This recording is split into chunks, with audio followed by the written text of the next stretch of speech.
guys, welcome back to another day of the 12 days of Christmas here on Movies with James. Today we are reviewing The Nightmare Before Christmas.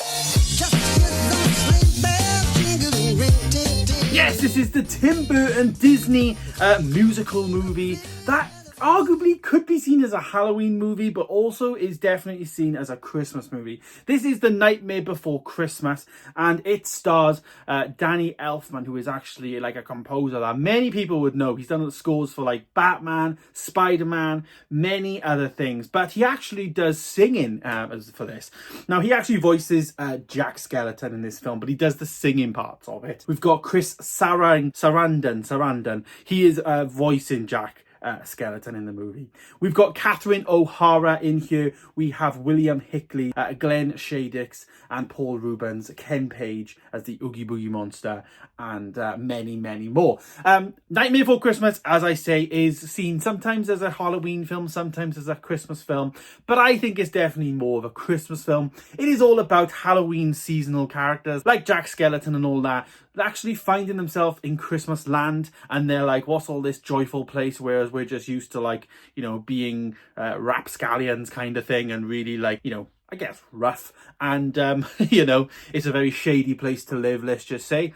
And in this movie, he finds himself in Christmas land, and he sees this all joyful and snow, and people are baking cookies, and there's like fairy lights and Christmas trees and presents, and it's all nice.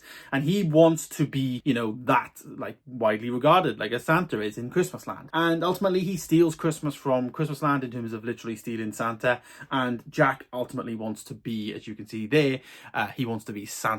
And that's what it's all about. It's all about the stealing of Christmas. It is stop motion animation, which is fantastic. It's really, really good, really creative. It's mad to think this movie came out in 1993, which is when I was born. So this movie is basically as old as me. It is fantastic in that regard. It's a lot of like the stop motion, moving the clay pieces bit by bit and actually creating a story from that.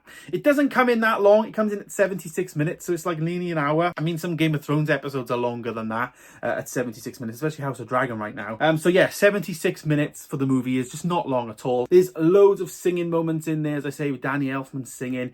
He does a great job of composing, but obviously in terms of the voice as well, he's got such a good voice. And I was surprised to see that it was actually Danny Elfman voicing the singing, because I didn't know that until watching this just now.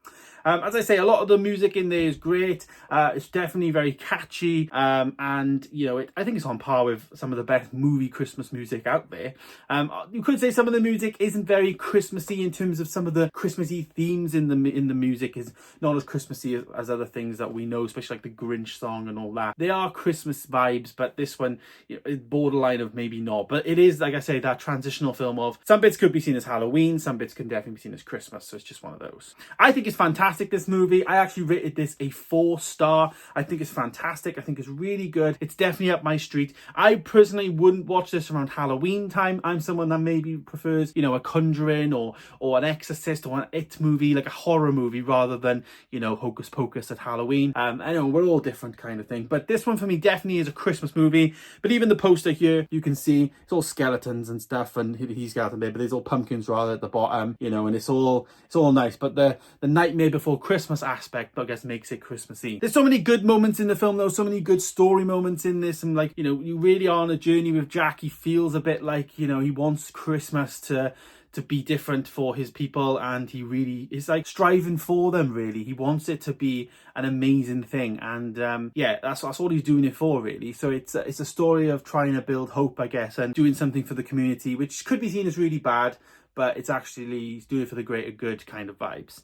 So yeah, it's a good moral to the story, I guess, ultimately there. So as I say, I gave it a 4-star. I think it's really good. Other people rate this much higher than that, but for me, I think it's a 4. I just don't have the nostalgia maybe that other people did. I didn't grow up watching this film. I've watched it over the last 5-6 years of my life as it's been introduced to me. But yeah, there it is. The Nightmare Before Christmas, and the next day of Movies with James at 12 Days of Christmas is done. Thanks for watching, guys. Stay tuned for more coming soon tomorrow. We will have another Christmas movie to review and talk about on the 12 Days of Christmas. We're nearly there now, guys, till Christmas, so stay tuned. Thanks for watching, and I'll see you in the next one.